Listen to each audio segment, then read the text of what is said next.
بہت عرصہ پہلے کی بات ہے کہ ترکستان میں ایک امیر شخص رہتا تھا۔ اس کے 3 بیٹے تھے، اور جب وہ جوان ہوئے تو بڑے لڑکے قاسم نے کہا، ابا جان، میرا ارادہ ہے کہ میں دنیا کی سیر کروں اور ملک ملک گھوم پھر کر دیکھوں۔ امیر شخص نے قاسم کو خوشی سے اجازت دے دی، اور جب قاسم 3 سال کے بعد وطن واپس لوٹا تو وہ بہت خوبصورت قیمتی لباس پہنے ہوئے تھا۔ اس کا طور طریقہ، سلیقہ اور مہذب گفتگو دیکھ کر امیر شخص بہت خوش ہوا۔ اس نے اپنے بیٹے کے اعزاز میں ایک تقریب منعقد کی اور اپنے سب دوستوں اور رشتہ داروں کو دعوت پر بلا لیا۔ اور جب یہ تقریب ختم ہوئی تو دوسرے بیٹے ہاشم نے بھی درخواست کی کہ ابا جان، میں بھی دنیا کی سیر کرنا چاہتا ہوں اور ملک ملک گھومنے کا ارادہ رکھتا ہوں۔ امیر آدمی اپنے بیٹے کی خواہش سن کر بے حد خوش ہوا۔ اس نے ہاشم کو بہت بڑی رقم دی اور کہا، اگر تم بھی قاسم کی طرح اپنے اندر سلیقہ اور اچھے آداب زندگی سیکھ کر واپس لوٹے تو میں تمہارے اعزاز میں بھی ایک دعوت کا اہتمام کروں گا۔ ہاشم نے وعدہ کیا کہ وہ اپنے والد کی خواہش کے مطابق نیک عادتیں اور زندگی کے اچھے طور طریقے ضرور اختیار کرے گا۔ 3 سال بعد جب ہاشم واپس لوٹا تو اس سے مل کر امیر آدمی بے حد خوش ہوا۔ اس نے ہاشم کے اعزاز میں بھی ایک بہت بڑی دعوت دی اور اپنے سب دوستوں اور رشتہ داروں کو بلایا۔ یہ دیکھ کر اس کے چھوٹے بیٹے علاؤالدین کو بھی دنیا کی سیر سپاٹے کا شوق پیدا ہوا۔ علاؤالدین بہت نکما اور نکھٹو لڑکا تھا۔ وہ دن بھر آتش دان کے پاس بیٹھا ہوا اونگتا رہتا تھا۔ اسے کھانے پینے اور آرام کرنے کے علاوہ کوئی کام نہیں آتا تھا۔ جب اس نے اپنے والد کے سامنے دنیا کی سیر سپاٹے کا ارادہ ظاہر کیا تو امیر آدمی بولا، اگر تمہارا یہی ارادہ ہے تو تم ضرور جاؤ، لیکن تمہیں اس سے کوئی فائدہ نہیں پہنچے گا۔ امیر آدمی نے اسے بھی بہت سی رقم دے کر رخصت کر دیا۔ علاؤالدین ایک چراگاہ سے گزر رہا تھا۔ اس نے ایک چرواہے کو دیکھا کہ وہ اپنے کتے کو جان سے مار ڈالنا چاہتا تھا، تو علاؤالدین نے کہا، بھائی، تم کتے کی جان بخشی کرو اور اسے مجھے دے دو، اسے میں اپنے ساتھ لے جاؤں گا۔ چرواہے نے کتا علاؤالدین کو دے دیا۔ ابھی وہ تھوڑی ہی دور گیا تھا کہ اس نے ایک اور شخص کو دیکھا۔ ایک شخص اپنی بلی کو مار ڈالنا چاہتا تھا۔ علاؤالدین نے کہا، بھائی، تم اس بے زبان جانور کو کیوں مارتے ہو؟ تم یہ بلی مجھے دے دو۔ اس شخص نے وہ بلی علاؤالدین کو دے دی۔ ابھی وہ کچھ اور دور گیا تھا۔ اس نے دیکھا کہ ایک عقاب جو جھاڑیوں میں پھنسا ہوا تھا اور بھوک پیاس سے نڈھال تھا۔ علاؤالدین نے عقاب کو جھاڑیوں سے نکال دیا تو وہ بولا، تم نے میری جان بچا کر میرے اوپر بہت بڑا احسان کیا ہے۔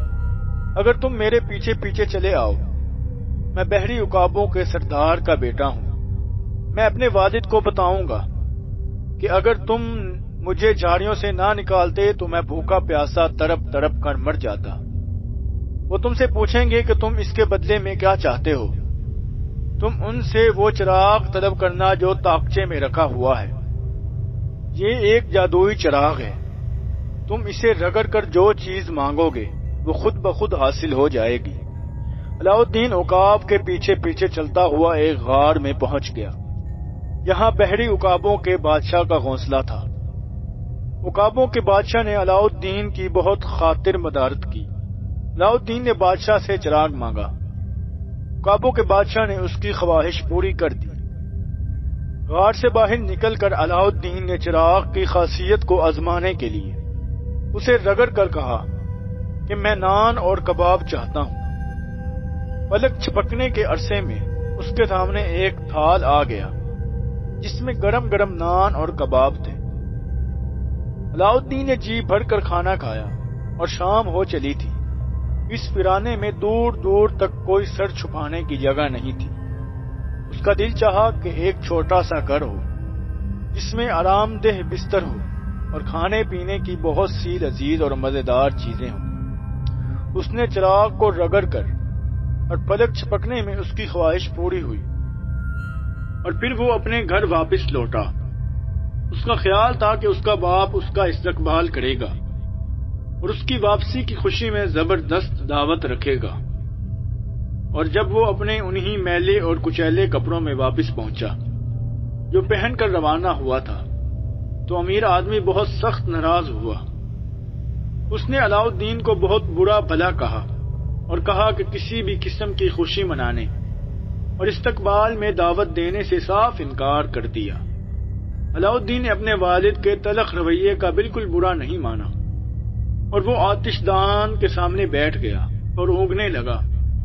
تیسرے دن وہ سوچنے لگا بیکار بیٹھے رہنے سے کیا فائدہ، کچھ ایسا کام کرنا چاہیے کہ جسے دیکھ کر لوگ خوش ہوں۔ اس نے چراغ کو رگڑ کر خواہش ظاہر کی کہ میں چاہتا ہوں کہ سنگ مرمر کا ایک اونچا محل تیار ہو جائے جس میں اعلیٰ قسم کی میز کرسیاں ہوں، سونے چاندی کے برتن ہوں اور محل کے اندر باغیچہ ہو اور اس میں فوارے چل رہے ہوں، نوکر ہوں اور خادمائیں ہوں۔ ٹھیک اس کی خواہش کے مطابق محل تیار ہو گیا۔ تب علاؤالدین نے اپنے والد کی خدمت میں حاضر ہو کر کہا، آپ نے میرے آنے کی خوشی میں تقریب منعقد نہیں کی، مگر مجھے اجازت دیجیے تاکہ میں آپ کو اپنی ضیافت میں بلا سکوں۔ آپ سے درخواست ہے کہ آپ میرے غریب خانے پر تشریف لے چلیے اور مجھے میزبانی کا شرف بخشیے۔ امیر آدمی سمجھا کہ علاؤالدین کا مکان یوں ہی کو چھوٹا سا ہوگا، لیکن جب اس سنگ مرمر کے محل کو دیکھا تو اس کی آنکھیں حیرت کے مارے پھٹی کی پھٹی رہ گئیں۔ اس نے پوچھا کہ تم اتنی دولت کہاں سے لائے ہو؟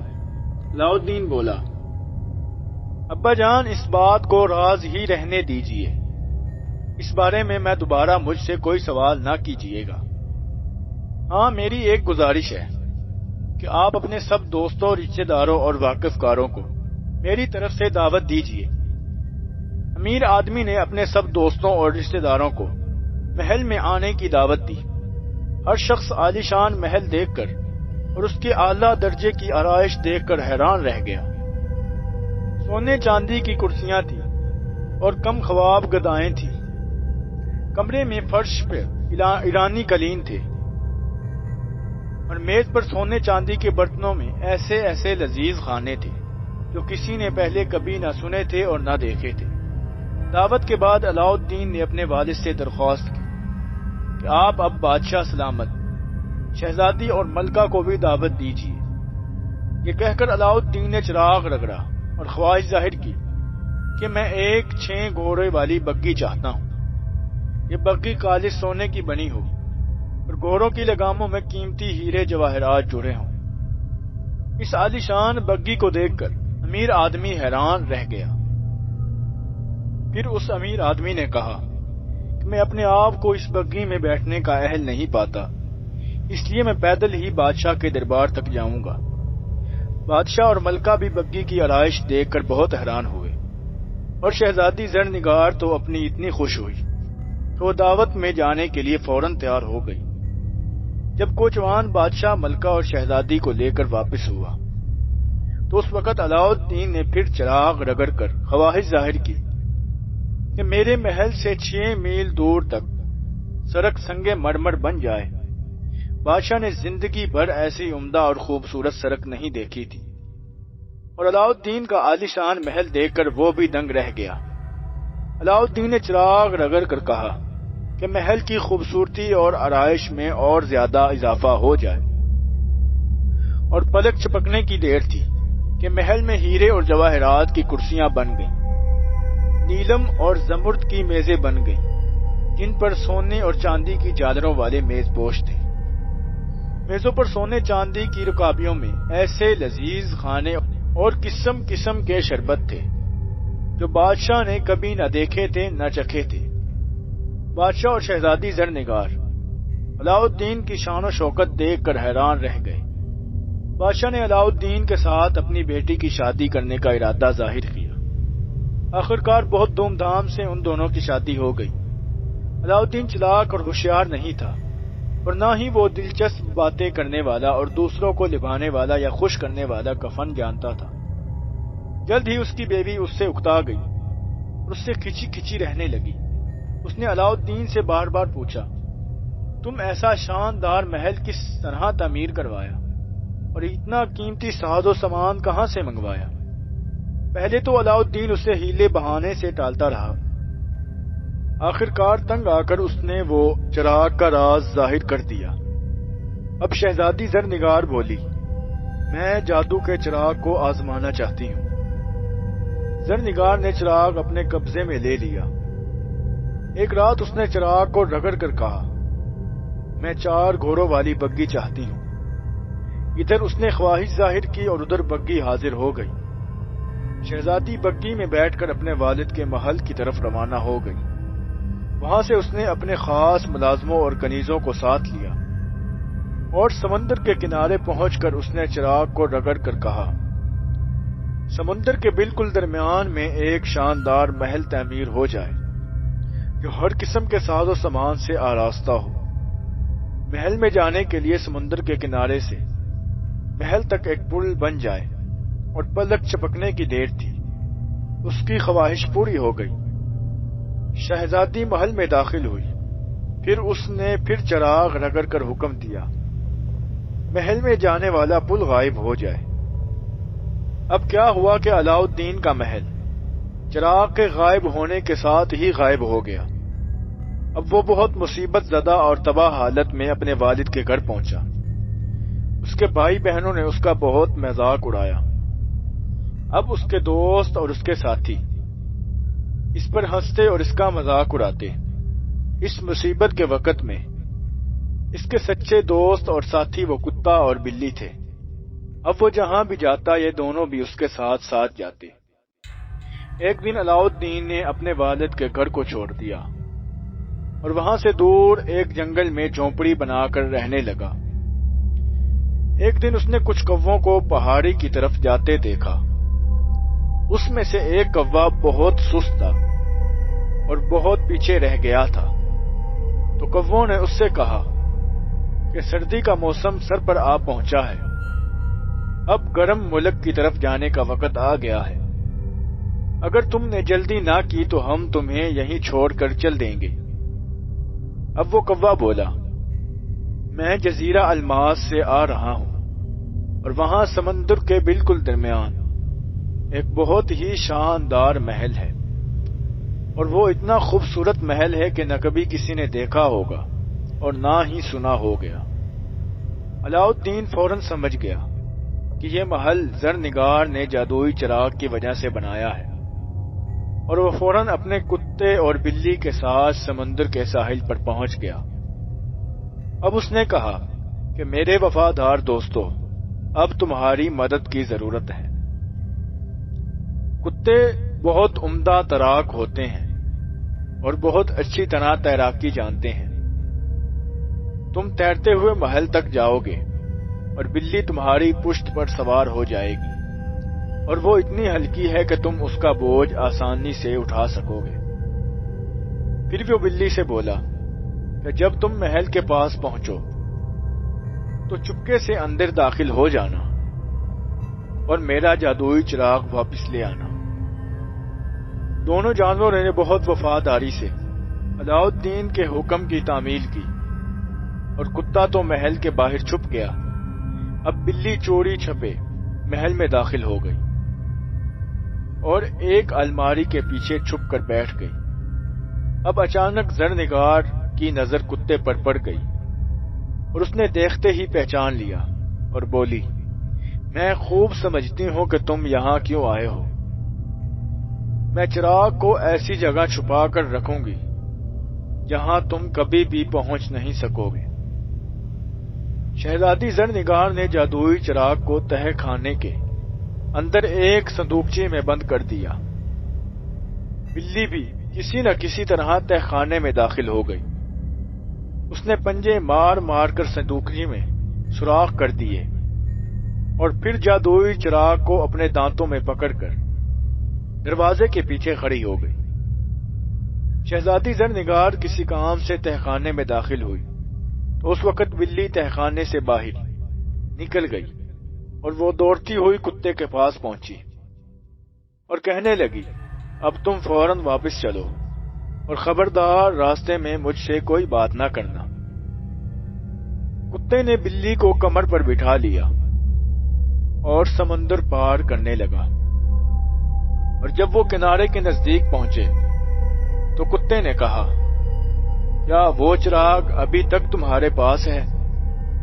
بلی نے جواب نہ دیا، کیونکہ یہ وہ بات جانتی تھی، کیوں ہی وہ بات کرے گی، جادوئی چراغ سمندر میں گر پڑے گا۔ اور جب وہ بالکل ساحل تک پہنچ گئے تو کتے نے اپنا سوال دہرایا کہ کیا جادوئی چراغ ابھی تک تمہارے پاس ہے؟ بلی نے کہا ہاں، اور اس کے ساتھ ہی چراغ سمندر میں گر پڑا۔ اب وہ ایک دوسرے کو برا بھلا کہنے لگے، اور وہ دونوں بہت افسردگی کے ساتھ اس جگہ کو دیکھنے لگے جہاں چراغ سمندر میں گرا تھا۔ اب اتفاق کی بات ہے کہ وہاں سے عقاب گزر رہا تھا، اور اس نے دونوں دوستوں کو پہچان لیا، اور وہ ان کے پاس پہنچا اور بولا، دوستو تم پریشان دکھائی دیتے ہو، تمہارا آقا تو خیریت سے ہے نا؟ کتے نے پوری بات سنائی۔ عقاب بولا، تم فکر نہ کرو، میں جادوئی چراغ کو ابھی نکال کر لے آتا ہوں۔ اب یہ کہہ کر عقاب نے غوطہ مارا اور ذرا سی دیر کے بعد چراغ کو سمندر کی تہہ سے نکال کر لے آیا۔ کتا اور بلی جادوئی چراغ کو لے کر اپنے آقا کی خدمت میں حاضر ہوئے۔